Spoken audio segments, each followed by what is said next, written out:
Hello kids, hope all of us are doing good.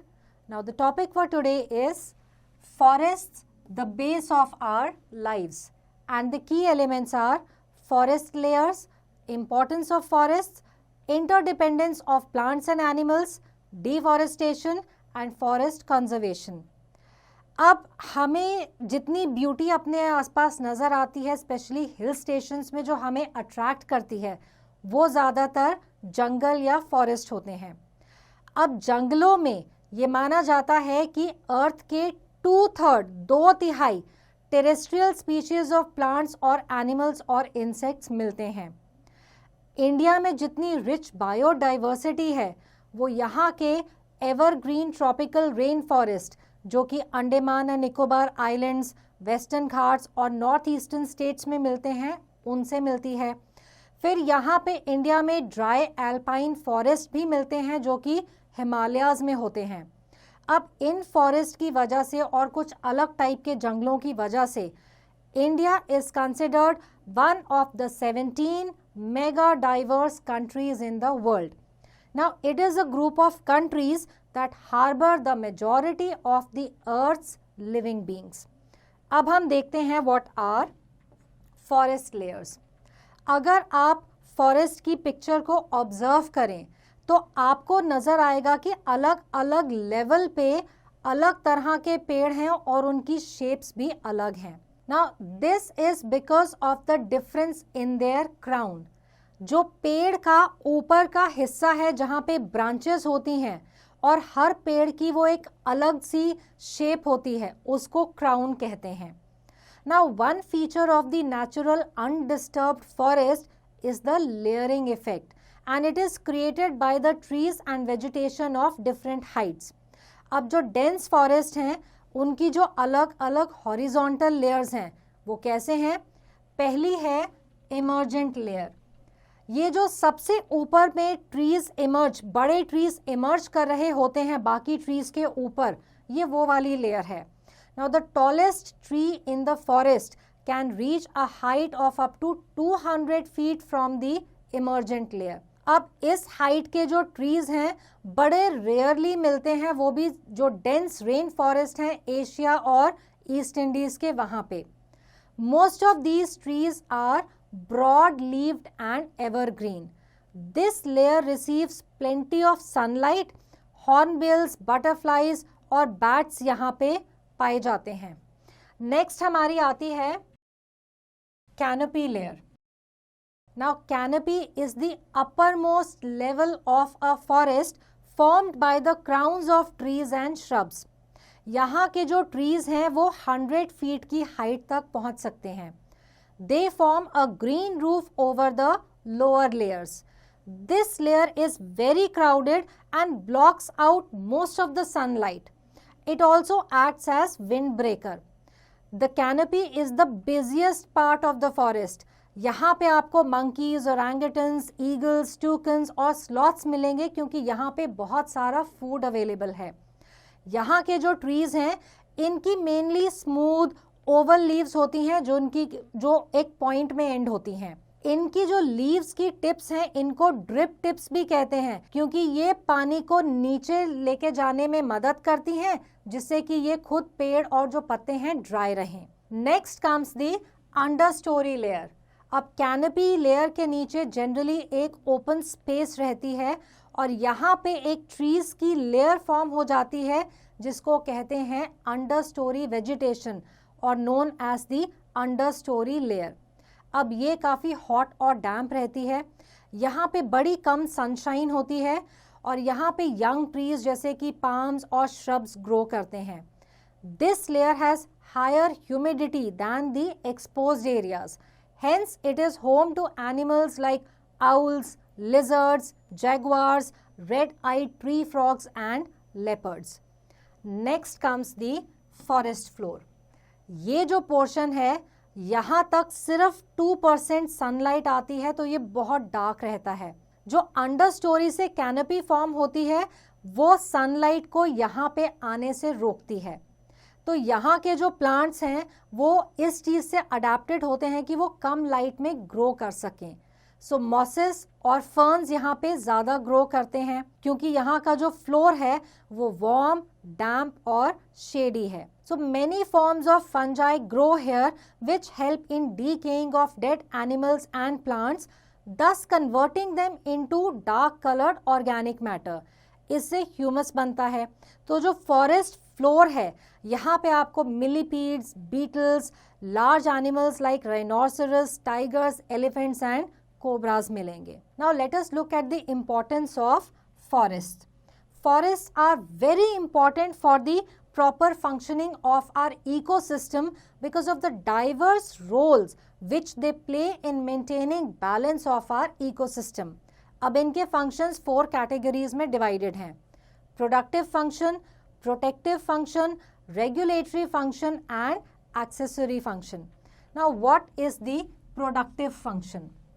अब many products are obtained जो कि हमारे domestic या इंडस्ट्रियल पर्पसेस में यूज़ होते हैं.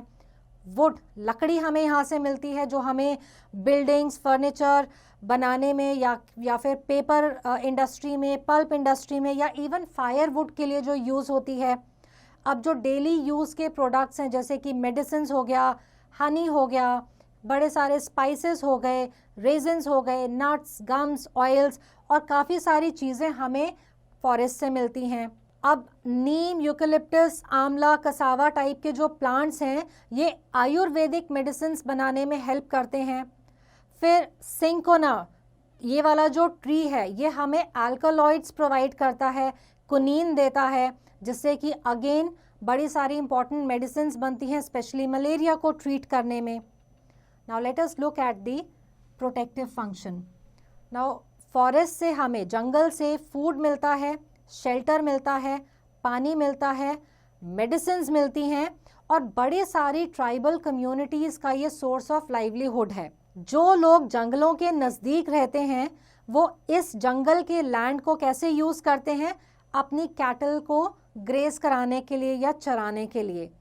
इसके अलावा फॉरेस्ट जो है वो विंड ब्रेकर्स की तरह एक्ट करते हैं और लोगों को या उनके रहने की जगह को स्ट्रॉन्ग विंड से प्रोटेक्ट करते हैं.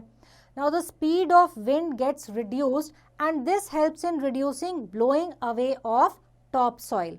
Roots of trees bind soil and check soil erosion. Now the chain of trees planted properly along roads and highways, it decreases noise pollution. तो ये हमें कितने सारे बुरे इफेक्ट से बचाते हैं और फॉरेस्ट जो है वो सोलर रेडिएशन के इफेक्ट को भी कम करते हैं. Now let us look at the regulatory function. अब फॉरेस्ट क्या करते हैं? वो कार्बन डाइऑक्साइड को अब्जॉर्ब करते हैं और ऑक्सीजन को रिलीज करते हैं क्योंकि वहाँ पे फोटोसिंथेसिस होता है. इससे क्या है? एयर पोल्यूशन कम होती है और ग्लोबल वार्मिंग भी कम होती है. अब अगर फॉरेस्ट को प्रॉपरली मैनेज करें तो इससे क्या है कि जो बाढ़ आने का खतरा है वो भी कम हो जाता है. रेन वाटर वो ह्यूमस में प्रॉपरली अब्जॉर्ब होता है फॉरेस्ट फ्लोर में. उससे क्या है कि ये सब सॉइल में नीचे सीप इन होता है तो अंडरग्राउंड वाटर टेबल भी जो है वो रिचार्ज होता रहता है. अब जो पहाड़ों की स्लोप में फॉरेस्ट हैं वो पानी को कंजर्व करने में हेल्प करते हैं क्योंकि वो बड़े धीरे धीरे फिर स्ट्रीम्स, रिवर्स और लेक्स तक उन्हें आने देते हैं. अब इससे क्या है? एक तो ट्रांसपिरेशन कम होती है फॉरेस्ट के जो कवर है उसकी वजह से और फिर ह्यूमिडिटी जो है वो बढ़ जाती है. इससे क्या है कि अर्थ का टेम्परेचर और वाटर साइकिल जो है वो रेगुलेट होता है. Now let us look at the accessory function.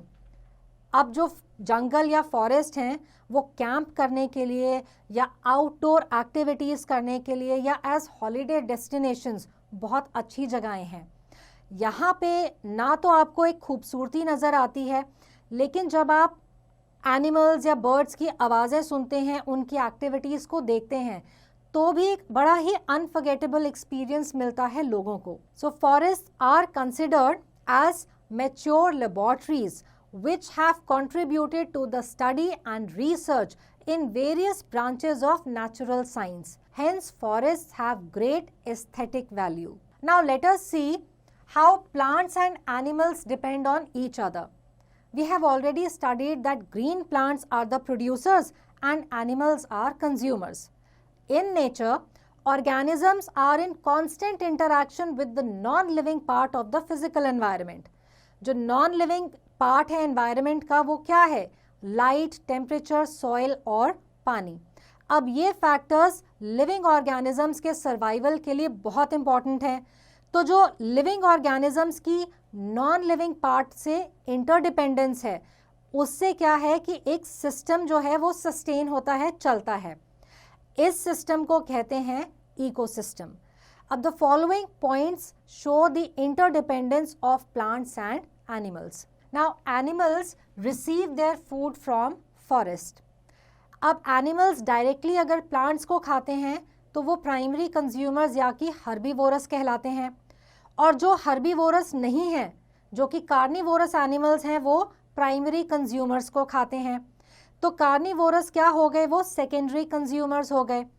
अब वल्चर्स, काइट्स और ईगल टाइप के जो बर्ड्स हैं वो डेड प्लांट्स और एनिमल्स को खाते हैं, तो उनको हम स्कैवेंजर्स या फिर टर्शरी कंज्यूमर्स कहते हैं. फिर डीकम्पोजर्स होते हैं जो स्कैवेंजर से जो भी कुछ बच जाता है उसको डीकम्पोज करते हैं. वो क्या करते हैं कि डेड और डीकेइंग मैटर को बहुत ज़्यादा ब्रेक डाउन करते हैं और ये मदद करते हैं कि अर्थ की जो सॉइल है उसमें इसेंशियल न्यूट्रिएंट्स वापस आ जाएं. So this transfer of energy through a series of organisms each feeding on the preceding organism is called food chain. अब बहुत सारी फूड चेन्स जो हैं फॉरेस्ट में इंटरलिंक्ड होती हैं जिससे कि एक फूड वेब बनता है. In fact energy is passed on along a food chain from one organism to another. Now plants provide oxygen to animals. अब प्लांट्स की लीव्स में फोटोसिंथेसिस होता है. इस फोटोसिंथेसिस के लिए प्लांट्स जो हैं वो कार्बन डाइऑक्साइड को अंदर लेते हैं और जब फोटोसिंथेसिस का प्रोसेस हो जाता है रेस्पिरेशन के टाइम पे तो वो ऑक्सीजन को बाहर देते हैं. That is why forest are called lungs of the earth. In order to protect the green cover in parts of the national capital, an ambulance for trees was set out on 5th February 2012. This ambulance is equipped with water tanks, chainsaws, tree pruners, sprayer and ladders. Now let us look at animals get shelter from forest. अब जो जंगल है वो अलग अलग किस्म के animals का habitat है, उनके रहने की जगह है, जैसे कि lion, tiger, leopard, elephant, monkey, bear, jackal और बहुत सारे इंसेक्ट्स और बर्ड्स. अब फॉरेस्ट जो है यहाँ पे इन सब एनिमल्स को फूड और शेल्टर और सेफ्टी तीनों चीज़ें मिलती हैं. Now animals help plants in pollination and seed dispersal. बहुत सारे बर्ड्स और इंसेक्ट्स इम्पॉर्टेंट हैं क्योंकि ये सीड्स को अलग अलग जगह पर डिस्पर्स करते हैं और इनसे ये वाले प्लांट्स अलग अलग जगह पर उगते हैं. सो इट इज़ क्लियर कि जितने प्लांट्स और एनिमल्स हैं वो एक दूसरे पर इंटरडिपेंडेंट हैं. For this reason the plant और animal numbers are disturbed, it will leave an adverse effect on the environment. Red List is a global list of endangered and vulnerable animal species maintained by International Union for Conservation of Nature and the World Conservation Monitoring Center. Now what is deforestation? अभी तक हमने पढ़ा कि जंगल हमारी life में कितने important हैं, लेकिन पॉपुलेशन बढ़ने की वजह से जंगलों को लार्ज स्केल पर कट कर रहे हैं ताकि इंडस्ट्रीज खड़ी कर सकें, बिल्डिंग्स खड़ी कर सकें और लोगों के रहने की जगह बना सकें या बढ़ा सकें. अब जितने ज़्यादा लोग, एक तो उतनी ज़्यादा लैंड चाहिए रहने के लिए और उतनी ज़्यादा लकड़ी चाहिए सामान बनाने के लिए, कंज्यूम करने के लिए. तो जो फॉरेस्ट को जब कट कर दिया जाता है, हटा दिया जाता है, उसे डिफॉरेस्टेशन कहते हैं. लेकिन इसके इफेक्ट्स क्या हैं? Water cycle is affected due to deforestation. अगर पेड़ कम होंगे या नहीं रहेंगे तो ट्रांसपिरेशन, जिससे कि वाटर वेपर एटमॉस्फेयर में रिलीज होता है, वो प्रोसेस नहीं होगा। अगर फॉरेस्ट को डिस्ट्रॉय कर देंगे तो ट्रीज बचेंगे ही नहीं जो ग्राउंड वाटर को अब्सॉर्ब करें और एयर में रिलीज करें। जो पेड़ों को काट देने से क्या होता है कि क्लाइंबर्स या क्रीपर्स जो उनके ऊपर सपोर्ट लेके ग्रो करते हैं वो भी खत्म हो जाएंगे। फिर डिफॉरेस्टेशन से जो ऑक्सीजन लेवल है वो कम हो जाएगा और वो होने की वजह से कार्बन डाइऑक्साइड जो है एयर में बढ़ जाएगी, उससे ग्रीन हाउस गैसेस जो हैं वो ज़्यादा बढ़ जाएंगी। अब इससे क्या होगा, ग्लोबल वार्मिंग होगी। बहुत ज़्यादा डिफॉरेस्टेशन करने से सॉइल इरोजन हो जाती है और सॉइल की जितनी क्वालिटीज़ होती हैं जो कि इसको फर्टाइल बनाती हैं वो ख़त्म हो जाती हैं। अब एग्जाम्पल के तौर पे जो सहारा डेजर्ट है वो किसी टाइम पे एक ग्रीन फॉरेस्ट होता था। डिफॉरेस्टेशन से बाढ़ आने के और जो लैंडस्लाइड है उसके चांसेस भी बढ़ जाते हैं। और फिर जो एनिमल्स हैं, क्योंकि उनके रहने की जगह ख़त्म, तो इस वजह से एनिमल्स भी बड़े सारे एक्सटिंक्ट होते जा रहे हैं। Now what is forest conservation?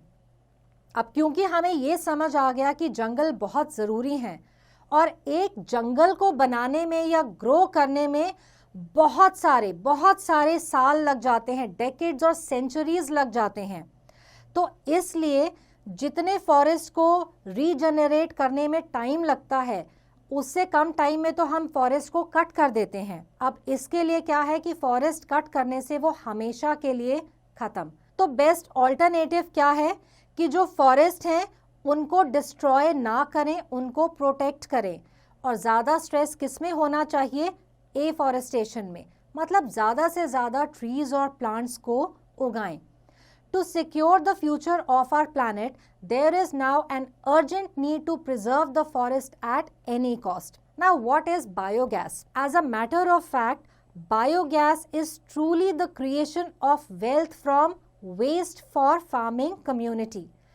It is a cheap, renewable, eco-friendly fuel. Wastes arising from livestock such as cow dung, vegetable and plant waste are placed in airtight tanks. They undergo bacterial anaerobic degradation in the absence of oxygen. The gas produced is methane, which is used as biogas. The residue left behind is rich in nutrients and is used as manure in plants. अब लोगों को aware करने के लिए one महोत्सव हमारी country में celebrate होता है हर साल, and it is celebrated in the first week of July. So following measures can be applied for forest conservation. सबसे पहले ट्रीज को कट करना बंद कीजिए, क्योंकि जो टिम्बर है वो आप यूज़ ज़्यादा जल्दी कर लेंगे, लेकिन जब आप ट्रीज ग्रो करेंगे तो वो बहुत धीरे धीरे होंगे। इससे क्या है कि फ्यूचर में टिम्बर या वुड की स्केर्सिटी हो जाएगी। कुकिंग पर्पस के लिए क्लीन गैस जैसे कि बायोगैस का यूज़ करना चाहिए, ना कि वुड का। Then encouragement of social forestry program can become a boon to the rural community. Under this program, the so-called wasteland should be utilized to produce firewood, fodder and timber. Afforestation वो process है जिससे कि आप नए trees को plant करते हैं डिफॉरेस्टेड areas में। सो गवर्नमेंट और कम्युनिटीज को मिल करके ये लार्ज स्केल पे एफॉरेस्टेशन करनी चाहिए।